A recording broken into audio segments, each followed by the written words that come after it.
Bonjour à tous, avec l'aide de Dieu, nous allons étudier une sikha du Rabbi sur la fête de Shavuot du volume 8 de l'Ikouté Sichot. Le Rabbi nous dit, en ce qui concerne la fête de Shavuot, il y a plusieurs sujets qui sont liés avec cette fête. Nous avons le sujet essentiel de la fête de Shavuot, qui est comme on dit dans la prière, dans le Kiddush, Zman, Matan Toratenu, c'est le moment du don de la Torah.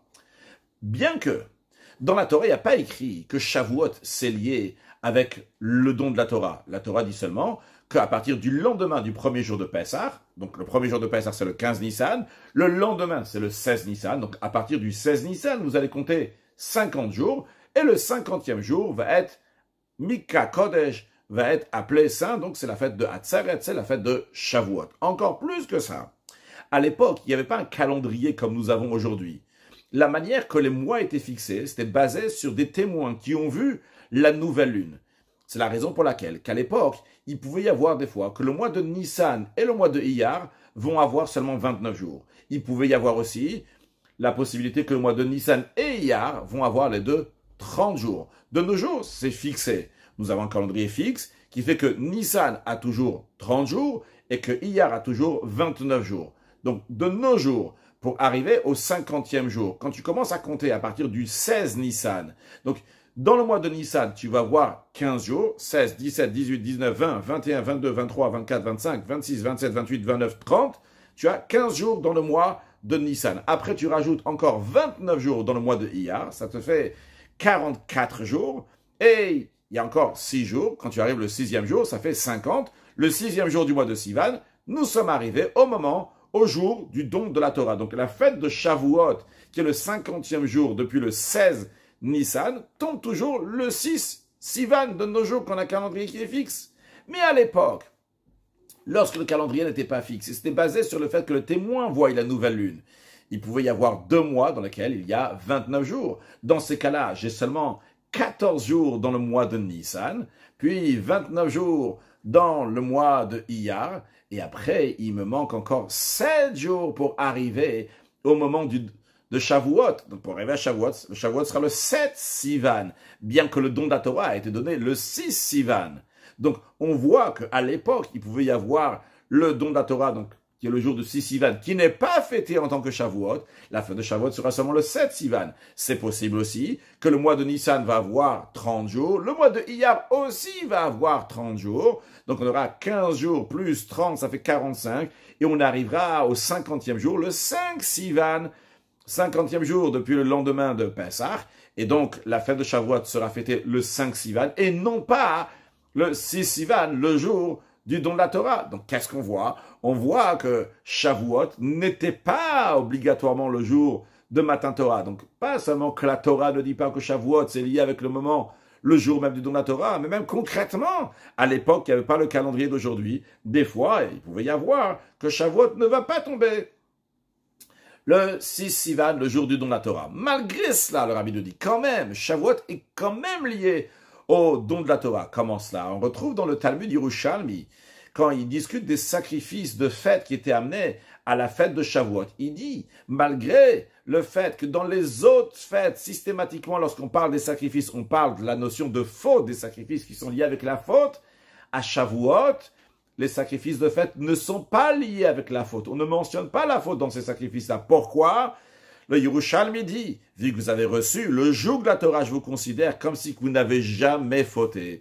Qu'est-ce qu'on voit de ce Yerushalmi? Que Hatzeret, que la fête de Shavuot est toujours liée avec le don de la Torah, même si Shavuot va être le 5e jour du mois de Sivan ou le 7e jour du mois de Sivan, Shavuot est oui lié avec le don de la Torah. Donc ça, c'est le premier point qui est à Shavuot, qui est lié avec le don de la Torah. Et le Rabbi, entre parenthèses, entre guillemets, nous a expliqué que malgré le fait qu'il n'y a pas écrit dans la Torah, Zman Matan Toratenu, malgré le fait qu'à l'époque, c'est possible que Shavuot ne tombait pas le 6 Sivan, le jour du don de la Torah, malgré ça, on voit dans Yerushalmi que quoi qu'il arrive, que Shavuot soit le 5 Sivan, le 6 Sivan, donc c'est pas écrit dans la Torah clairement, malgré ça, le Yerushalmi nous dit clairement, la raison pourquoi il n'y a pas écrit dans les sacrifices de fête la faute, c'est parce que on a reçu la Torah. Donc Shavuot, c'est lié avec le don de la Torah. Bien, ça c'est le premier point. Un deuxième point, le Rabbi nous dit, qui est arrivé des générations bien plus tard, c'était à l'époque du roi David. Le roi David a quitté ce monde à la fête de Shavuot. Il est écrit clairement dans le Talmud Yerushalmi, David met ba'atzeret, que David a quitté ce monde. C'était à la fête de Shavuot. Bien. Le Rabbi dit, c'est vrai que dans le Talmud Bavli, il est dit que David HaMelech, il a quitté ce monde le jour de Shabbat, ce qui pourrait être a priori problématique. Parce que nous avons une règle, que l'Obadou Pesach, Pesach ne peut jamais tomber un lundi, mercredi ou vendredi. C'est-à-dire que le premier soir de Pesach ne sera jamais dimanche soir, mardi soir ou jeudi soir. Basé sur cette règle-là, c'est impossible que la fête de Shavuot va être le jour du Shabbat, parce que la fête de Shavuot, c'est le 51e jour depuis le premier jour de Pesach, comme on a dit tout à l'heure, qu'il y a Pesach, il y a le 15 Nissan, et le lendemain, le 16e jour du mois de Nissan, on commence à compter 50 jours. Donc, c'est-à-dire que la fête de Shavuot est 51 jours depuis la fête de Pesach. Donc, si Pesach tombe un vendredi, là, Shavuot peut tomber un Shabbat, parce que Pesach, ça, on va compter ça le premier jour. Donc, pour finir une semaine depuis le premier jour de Pessah qui est vendredi, théoriquement, s'il va être vendredi, la semaine se finit jeudi. On a vendredi, Shabbat, dimanche, lundi, mardi, mercredi, jeudi. 7 jours. Si on compte 7 semaines 7 fois, donc on va se retomber à nouveau sur un jeudi, on sera le 49e jour, 7 fois 7, 49. Puis après, on aura vendredi, ce sera le 50e jour, et on aura Shabbat, qui est le 51e jour depuis Pessah, qui était un vendredi, qui était donc le premier de ces 51e jours. Encore une fois, parce qu'on a dit qu'il faut compter à partir du lendemain du premier jour de Pessah. Donc pour arriver du lendemain du premier jour de Pessah, depuis Shabbat jusqu'au Shabbat de Shavuot, 7 semaines et 1 jour plus tard, ça fait 50 jours. Donc, si Pessah il tombe vendredi, là, Shavuot peut être un Shabbat. A priori, on devrait dire qu'il y a un désaccord entre le Talmud Yerushalmi qui dit que David HaMelech a quitté ce monde Shabbat et le Talmud Bavli qui dit que, oui, que David HaMelech a quitté ce monde à Shavuot, et le Talmud Bavli qui dit que David HaMelech a quitté ce monde Shabbat. A priori, c'est pas possible parce que le premier jour de Shavuot ne peut jamais être le jour de Shabbat. Le Rabbi dit non, ce n'est pas une question. Pourquoi? Parce que d'après plusieurs opinions, il n'y a pas de désaccord ici entre le Bavli et le Yerushalmi, parce qu'à l'époque, lorsqu'on fixait les mois basés sur la vue des témoins qui ont vu la nouvelle lune, eh bien à cette époque-là, lorsqu'il n'y avait pas un calendrier, il n'y avait pas cette règle non plus que Pessah ne peut pas tomber lundi, mercredi et vendredi. Donc Pessah pouvait, oui, tomber un vendredi, et c'est la raison pour laquelle que Shavuot pouvait tomber un Shabbat. En effet, de nos jours, il n'y a pas cette possibilité que le premier jour de Shavuot va tomber un jour de Shabbat, comme on vient de l'expliquer, mais le deuxième jour de Shavuot, le 7 Sivan, peut des fois être le jour de Shavuot, dans le cas où Shavuot est tombé un vendredi, ça commençait jeudi soir, donc vendredi, et le deuxième jour sera un Shabbat, mais pas le premier jour. En tous les cas, ce que le Rabbi veut dire par là, c'est que tout le monde est bien d'accord que David, il a quitté ce monde le jour de Shavuot, même si on dit que c'était Shabbat, c'est possible, donc on parle bien du premier jour de Shavuot. Donc Shavuot est lié avec le Histalkut de David HaMelech. Le Rabbi nous dit une troisième chose qui est arrivée à Shavuot dans des générations bien plus tard, dans la période qu'on appelle la veille de Shabbat, après Chatzot Hayom, après la moitié de la journée. En effet, on parle ici donc du 6e millénaire, entre l'an 5000 et l'an 6000, on est dans le 6e millénaire. 6e millénaire qui représente le 6e jour de la semaine. Dans la deuxième partie de ce millénaire, il y a eu le Baal Shem Tov, donc le Baal Shem Tov qui a dévoilé la chassidut, la profondeur de la Torah, en tous les cas dans cette deuxième partie du millénaire, c'est là qu'il y a eu la Histalkut du Baal Shem Tov, qui était le premier jour de la fête de Shavuot, qui était le 6e jour du mois de Sivan. D'ailleurs, il est décédé le premier jour de Shavuot, il a été enterré le deuxième jour de Shavuot. Donc le Rabbi nous a dit qu'il y a 3 événements qui sont liés avec Shavuot. Le premier, c'est le don de la Torah. Le deuxième, c'est le décès de David. Et le troisième, c'est le décès du Baal Shem Tov. Seif Bet, le Rabbi nous dit, tout ce qui arrive dans le monde, c'est par providence divine. Et évidemment que des événements, des sujets si hauts comme le don de la Torah, comme le décès de David HaMelech, du Baal Shem Tov, des sujets, des gens qui ont une influence sur tout le peuple juif dans toutes les générations, c'est sûr et certain que ce n'est pas providence divine. Donc on comprend donc que ces 3 sujets-là, qui sont arrivés le même jour, eh bien ils ont un point commun. C'est-à-dire que la nouveauté qui s'est faite au moment du don de la Torah, cette nouveauté-là s'est dévoilée encore plus par David HaMelech et après encore plus par le Baal Shem Tov. Donc le Rabbi dit, pas qu'il y a 3 sujets, le Rabbi dit il y a un sujet, mais ce sujet-là, il y a eu un développement. Il y a eu le chidouche, la nouveauté qui s'est passée au don de la Torah, qu'on verra dans la suite. On va voir après comment David HaMelech, lui, il a rajouté un point essentiel, a développé encore un point essentiel qui est lié et suite au don de la Torah, et comment le Baal Shem Tov, il a continué encore plus le sujet de Matan Torah et de David Amelech. Seif Gimel, pour comprendre cela, voyons d'abord ce que le Midrash dit à propos du chidouche, de la nouveauté du don de la Torah.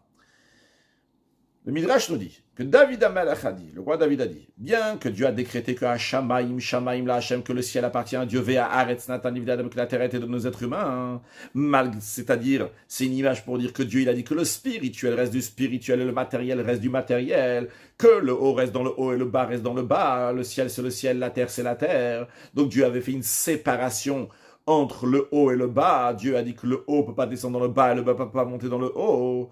David Amelech nous dit, malgré cela, lorsque Dieu a décidé de donner la Torah, eh bien, il a annulé ce premier décret. Il a dit, ceux qui sont en bas vont monter là-haut, et ceux qui sont en haut vont descendre en bas. Et Dieu a dit, va ni à Matril, et c'est moi qui commence. Comme il a dit, va Yered Havaya la Sinaï, que Dieu il est descendu sur le mont Sinaï, c'est que Dieu, le spirituel, la divinité, descendu sur la terre. Et d'un autre côté, pour que le bas va monter vers le haut, il y a écrit Vel Moshe Amar Alel Hashem. Dieu a dit à Moshe Rabbeinu de monter vers Hashem.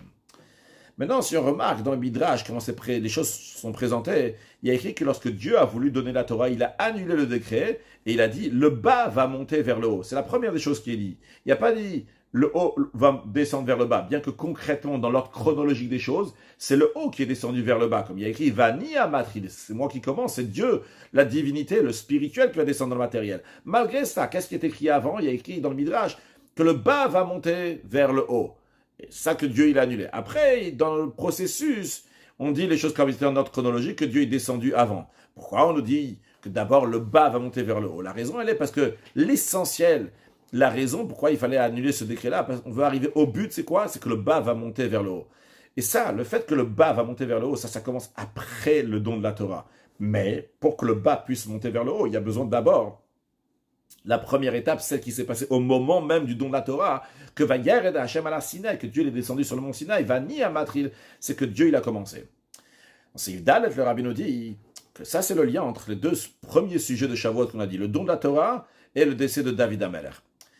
Dans la Torah, ce qui a commencé concrètement et essentiellement, c'est le haut qui descend vers le bas. Et ça, c'est à la perfection au moment du don de la Torah. Le plus grand dévoilement divin sur terre, du haut vers le bas, c'est passé au moment même du don de la Torah. Ça, c'est le chidouche, la nouveauté dans cette descente, entre guillemets, dans le dévoilement divin qui a eu du haut vers le bas au don de la Torah. Ça, c'est la particularité par rapport à ce qu'il y avait avant le don de la Torah. Avant le don de la Torah, il y avait des dévoilements divins. Quand on dit les dévoilements divins qu'il y avait avant le don de la Torah, ça inclut aussi les dévoilements divins qu'ont amené les patriarches. Depuis Avraham Avinu, il y a écrit que Yitril Le'ahir, le monde était dans l'obscurité jusqu'à Avraham. Et le premier des patriarches, Avraham, à partir de lui, Yitril Le'ahir, ça commençait à éclairer. Dans la Chassidoute, c'est expliqué c'est quoi? Éclairer dans le sens qu'il a amené la divinité dans ce monde. Mais cette divinité-là est restée encore spirituelle. Elle ne s'intégrait pas dans la matière. Donc, il a amené une divinité qui ne rentrait pas dans la matière. D'ailleurs, juste en parenthèse, ailleurs c'est expliqué que les patriarches étaient les Re'achmanechatovim, basés sur un verset dans Shir Hashirim qui dit qu'ils avaient seulement l'odeur. L'odeur, c'est quelque chose qui est très très bon, mais tu n'as pas le parfum lui-même. Après, il y a écrit Shemen Turak Shmer, on parle de l'huile, du parfum lui-même. Ça, c'est ceux qui sont après le don de la Torah, qui ont l'huile même, le parfum lui-même. Mais avant le don de la Torah, il y avait des dévoilements divins qui sont liés comme une odeur. Une odeur, donc il n'y a pas l'essence du parfum, et c'est quelque chose qui part avec le temps. Donc, en autre mot, ça ne rentrait pas dans la matière. Donc, il y avait des dévoilements divins avant le don de la Torah, mais les dévoilements divins qu'il y avait avant le don de la Torah ne pénétraient pas dans ce monde matériel. Ça, c'était, encore une fois, avant le don de la Torah. C'est quoi le chidouche, la nouveauté du don de la Torah? À partir du don de la Torah, va Yered Hashem à la Sinaï, lorsque Dieu est descendu sur le mont Sinaï, c'est-à-dire que la divinité est descendue et rentrée maintenant dans la matière du monde. Comme d'ailleurs, il est dit dans le Midrash que ça s'est exprimé au moment du don de la Torah, que les oiseaux, ils n'ont pas gazouillé, les oiseaux, ils n'ont pas volé, etc. Et même qu'il y avait une voix de Dieu qui sortait de tous les côtés, mais cette voix-là n'avait pas d'écho. Il n'y a pas écrit de tous les côtés ici. Il y a Kol Shayotzim Biakadosh Baruch Hu, donc la voix qui sortait de Dieu n'avait pas d'écho. C'est quoi l'idée que ça n'avait pas d'écho? C'est-à-dire que la voix d'Akadosh Baruch Hu est rentrée dans les créatures. Il n'y a pas d'écho. Quand est-ce qu'il y a un écho? C'est lorsque ma voix elle atteint quelque chose. Elle ne peut pas rentrer, pénétrer là-bas. Boum, elle revient. Elle fait un retour. C'est pour ça qu'il y a de l'écho. Lorsque Dieu il a donné la Torah, nos sages disent que la parole de Dieu n'avait pas d'écho. Et depuis cette époque-là, depuis le moment du don de la Torah, on dit que Torah lo bashamaimi, la Torah, elle n'est pas dans le ciel. Et où est-ce qu'elle se trouve? Elle se trouve ici-bas, dans ce monde matériel. Alors malgré cela, malgré tout ce grand dévoilement divin qu'il y avait au moment du don de la Torah, mais ce qu'il y avait concrètement au moment du don de la Torah, c'est uniquement ce qui est descendu du haut vers le bas. C'est le haut vers le bas, le dévoilement divin qui est venu dans ce monde. Ça, c'était au moment du don de la Torah. C'était à la perfection au moment du don de la Torah. Mais le travail que le bas va monter vers le haut, le raffinement du bas, l'élévation de ce monde-là, ça commence après le don de la Torah. Par qui? Par le travail des Bnei Israël. Que eux, ils raffinent la matière du monde et ils ont fait un réceptacle pour la divinité. Et à Matan Torah, don de la Torah, on a donné la force à faire ce travail-là. Et de la même manière que le sujet de Elyonim, hier de la Tatanik, que le haut vont descendre vers le bas, ça a commencé par Avraham Avinu. Mais il y avait besoin de longtemps, de plusieurs générations, jusqu'à que ça arrive à la perfection au moment du don de la Torah, par Moshe Rabbeinu qui est le 7e, tous les 7e sont chéris. Donc, la Shrina, la présence divine, a commencé à descendre par Avraham, et après, donc, il y avait 7 générations jusqu'à Moshe Rabbeinu. Moshe Rabbeinu, il a amené la Shrina, la présence divine, ici-bas dans ce monde matériel. Donc, on voit que c'était un processus pour que la présence divine va descendre finalement ici-bas, du haut vers le bas. Ça a duré 7 générations. Alors, le Rabbi nous dit ici un chidouche. De la même manière qu'en ce qui concerne la Shrina qui descend du haut vers le bas, ça a mis 7 générations. De la même manière aussi pour le deuxième point, le raffinement et l'élévation du monde, donc du bas vers le haut. Eh bien, ça a commencé tout de suite après le don de la Torah, mais ça a duré plusieurs générations. Et qui est-ce qui a complété ça? C'est David HaMelech. David HaMelech est aussi appelé le Shvi, le 7e. Et David HaMelech, d'ailleurs, c'est la raison pour laquelle, il est écrit dans la note, que David HaMelech, ça correspond à Sfirat HaMalchut. C'est la 7e attribut dans les attributs de Midot, dans les sentiments. Chesed Gvura Tifer et Netzachot Yesod Malchut. Et ça correspond au fait que David HaMelech, c'est la 14e génération depuis Avraham Avinu. En autre mot, 7 générations après Moshe Rabbeinu. Moshe Rabbeinu, c'était 7e. Tu comptes encore 7, tu arrives à David HaMelech. Et ça s'est dévoilé encore plus, le fait que le bas est monté vers le haut par Shlomo HaMelech, par le fils du roi David, donc qui était la 15e génération, qu'à son sujet, il dit que Kaima Siara Be'ashlemutad. C'est l'expression du Zohar qui dit que la lune était dans sa perfection, parce que c'est Shlomo HaMelech, c'était le 15e, qui correspond donc à la lune lorsqu'elle est dans le 15e jour du mois, qu'elle est dans sa perfection, donc la perfection de la lune qui représente Sfirat HaMalchut, qui représente la dernière des attributs, donc il y a 10 attributs dans chaque monde, les 3 qui sont liés avec les parties intellectuelles, après les 7 qui sont liés avec la partie sentimentale, donc si on compte 3 et 7, donc Malchut c'est la 10e, si on compte juste les sentiments, Malchut c'est la 7e, en tous les cas, donc Malchut c'est la dernière des attributs, Malchut qui n'a rien d'elle-même, cet attribut qui reçoit des autres attributs, comme la lune, qui n'a pas sa propre lumière, mais qui reçoit celle du soleil. Et c'est quoi l'idée? C'est qu'elle reçoit de la lumière et reflète cette lumière qu'elle reçoit à la lune.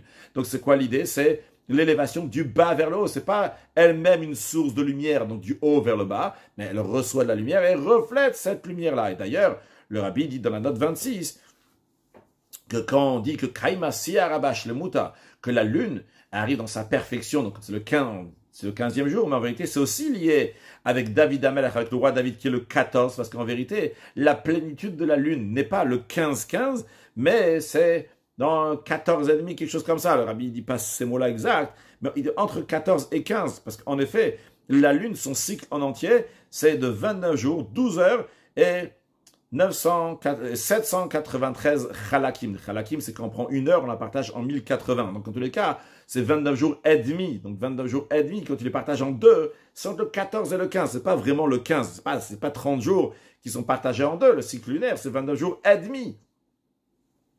Donc, c'est lié aussi avec David HaMelech. En tous les cas, le rabbi nous a dit, sans nous expliquer encore pourquoi, mais que David HaMelech, lui, c'est la deuxième chose, la deuxième étape. Il y a la première étape, c'est le don de la Torah. Le don de la Torah, c'est la première étape. Qu'est-ce que ça veut dire? Que le haut descend vers le bas. Puis après, nous avons la deuxième étape, que le bas va monter vers le haut. C'est David HaMelech. Pourquoi? On n'a pas encore vu, mais on a vu déjà une certaine idée, qu'il y a 7 générations pour amener la présence divine du haut vers le bas. La 7e, c'était Moshe Rabbeinu. Puis après, on a encore un nouveau 7. Donc, pour amener la Shrina du bas vers le haut, ça se perfectionne, ça arrive, ça se concrétise par David. On a dit Shlomo HaMelech aussi, donc par David HaMelech. Comment ça? Voyons c'est quoi la particularité du roi David dans Seif He. Le rabbi nous dit des nouveautés, des particularités essentielles du roi David. C'est deux choses. Premièrement, il y a Malchut, la royauté du roi David. En plus du fait que c'était le premier roi du peuple juif et non pas Shaol, le rabbi ramène dans une note dans le Midrash, donc on voit la particularité du roi David longuement plus haute que celle du roi Shaol, mais la royauté a été donnée à l'éternité. À qui? Au roi David. C'est pas juste qu'il était roi, c'est qu'il était le premier roi, mais toujours la royauté chez lui, comme il y a écrit le Tikaret Amluch HaMizera David Leolam, que la royauté va toujours rester dans la lignée du roi David. Ça, c'est la première chose. Deuxième chose, particularité du roi David, c'est le Bet HaMikdash, c'est le temple. C'est vrai que concrètement, celui qui a construit le temple, c'était le roi Shlomo qui a construit le temple, mais toutes les choses qu'il avait besoin pour le binyan, pour la construction du Bet HaMikdash, qui inclut aussi l'architecture du Bet HaMikdash, tout ça, ça a été préparé par le roi David.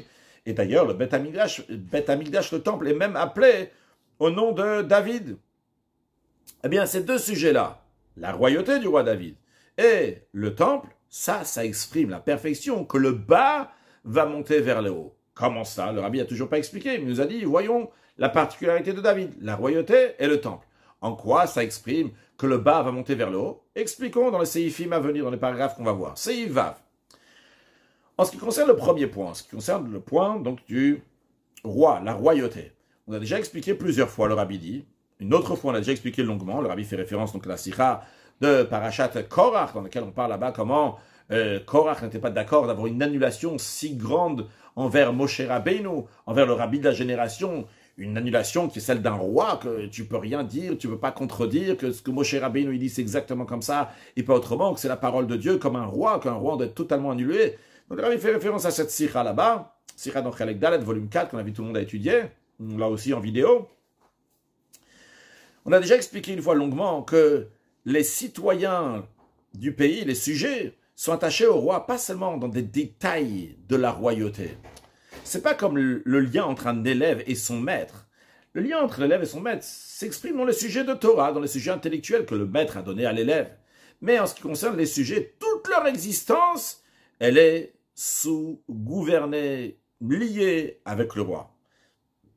C'est d'ailleurs la raison pour laquelle, dans la halakha, dans la loi, on voit que quand quelqu'un n'écoute pas l'ordre du roi d'Israël, quel que soit l'ordre, même si ce n'est pas lié à la royauté, comme par exemple le roi lui dit « va à tel endroit » ou bien le roi lui dit « ne sors pas de ta maison », s'il a transgressé, il est passif de mort. Comment ça se fait? Il a transgressé le roi. Ok, il mérite une punition, passif de mort. La raison, elle est parce que toute l'existence de chaque sujet dépend du roi. C'est la raison pour laquelle on ne peut pas dire tiens, un petit détail comme ça, donc bon, c'est pas lié au roi, c'est pas grave, ça passe.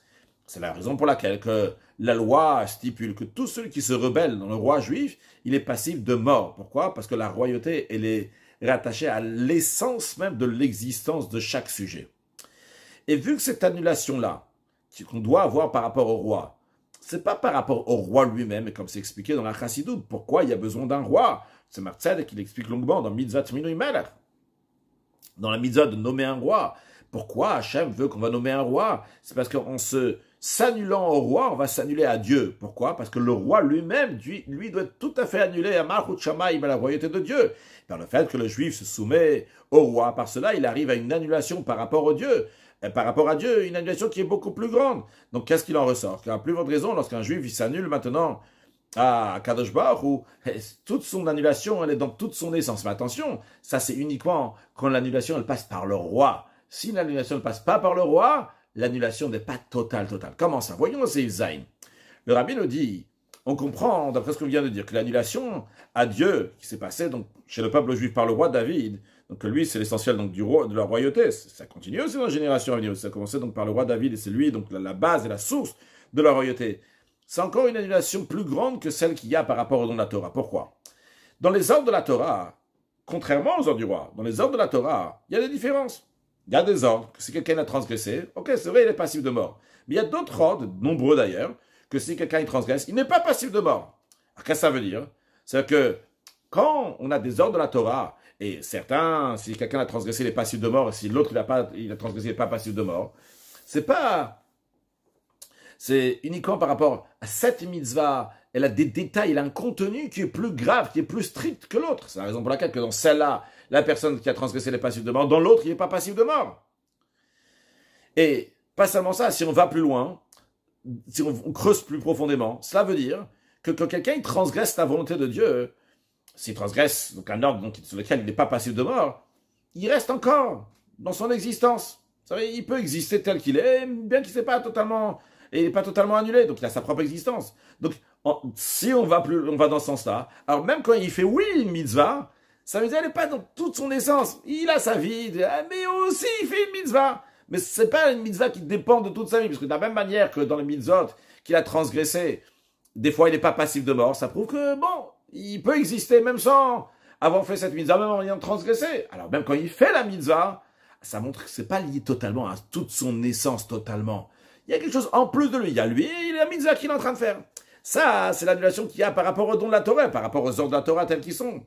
En revanche, lorsque le juif, il est annulé au roi, et par le fait qu'il est annulé au roi, il est annulé à Kadosh Baruch Hu. Mais l'annulation qu'il y a au roi, c'est dans toute l'essence de la personne. C'est une annulation qui est beaucoup plus grande, parce qu'on a dit s'il transgresse la volonté du roi, il est passible de mort.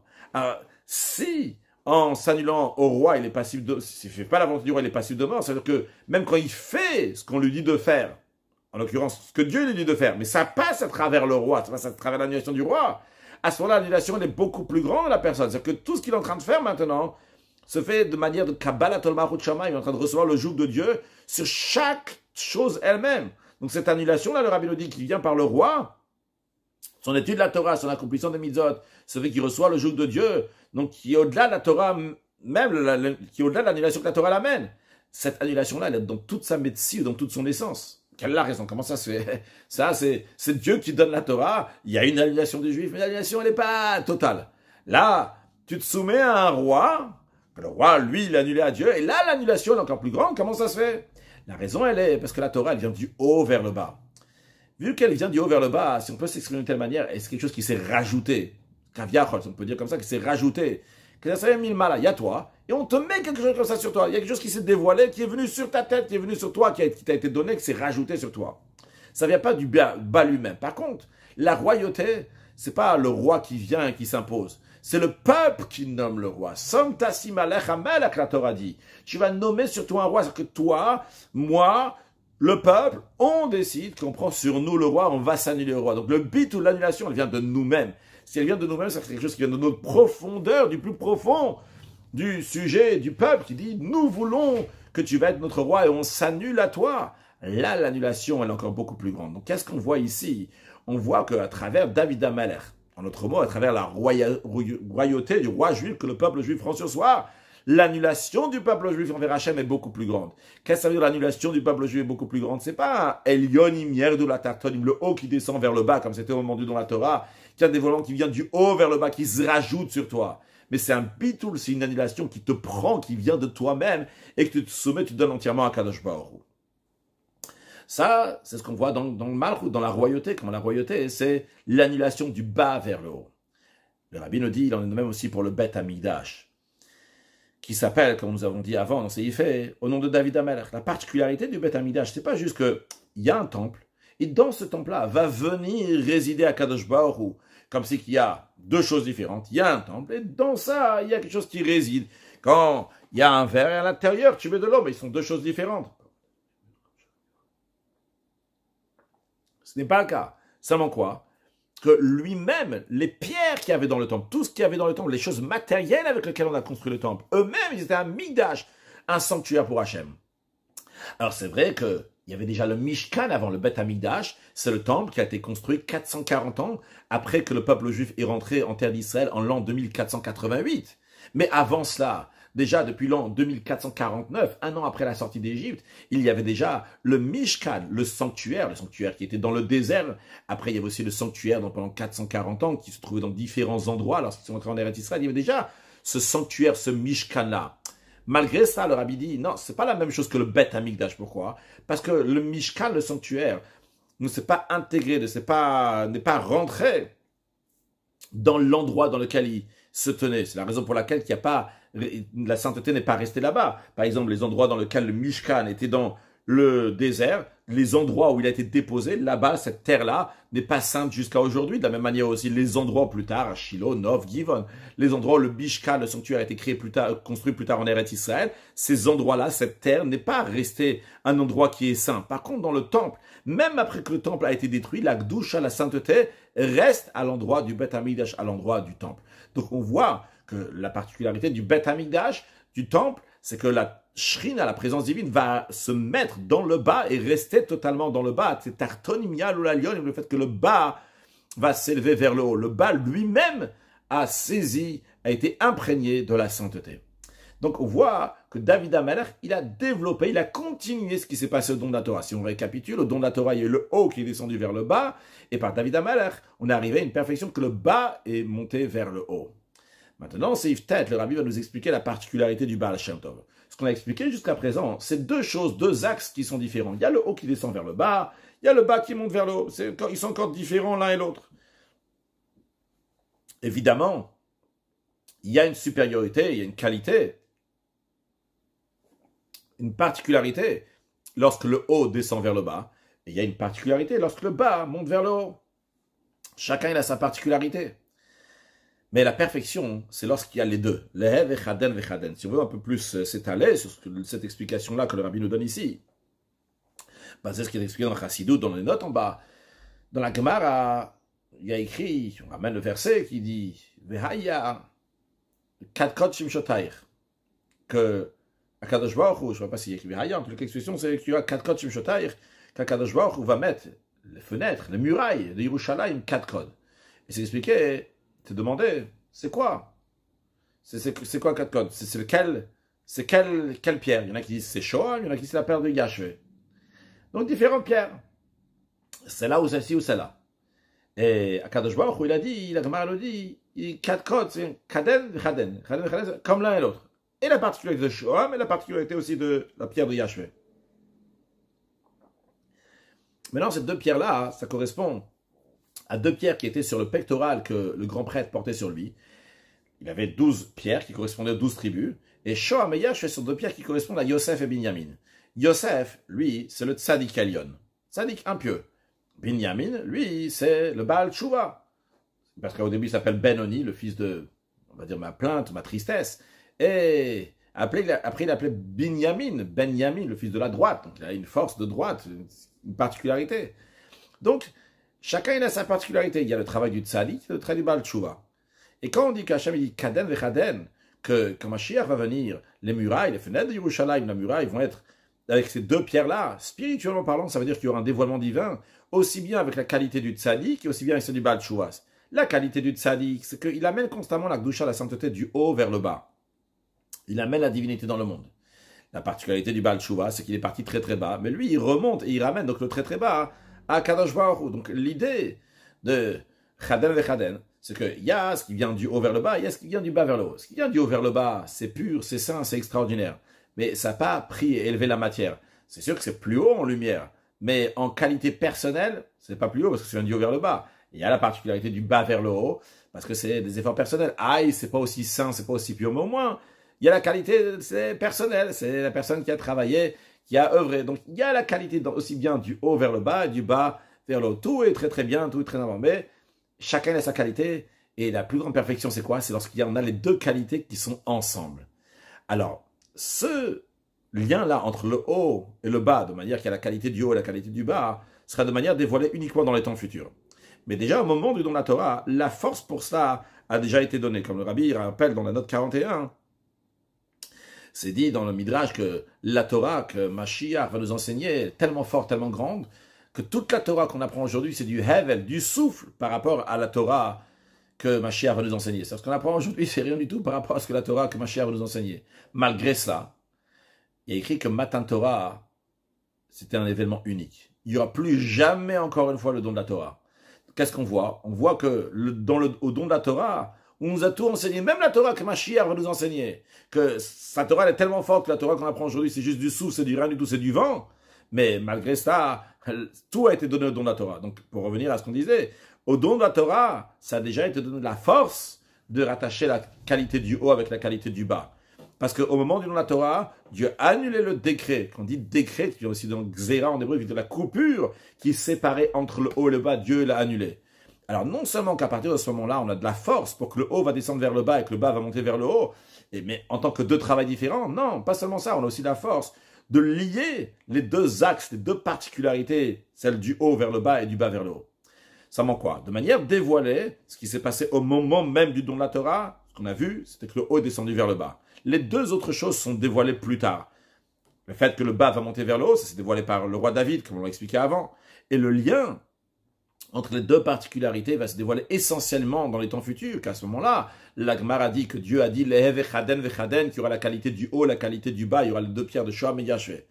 Mais la préparation, le réceptacle pour ça, c'est fait par l'enseignement du Baal Shem Tov, comme c'est connu, que lorsque le Baal Shem Tov, il a fait Aliyat HaNeshama, sa Neshama est monté dans les cieux, et il a vu là-bas l'âme du Mashiach, il lui a demandé « Et matai katima, quand est-ce que Mashiach va venir ?»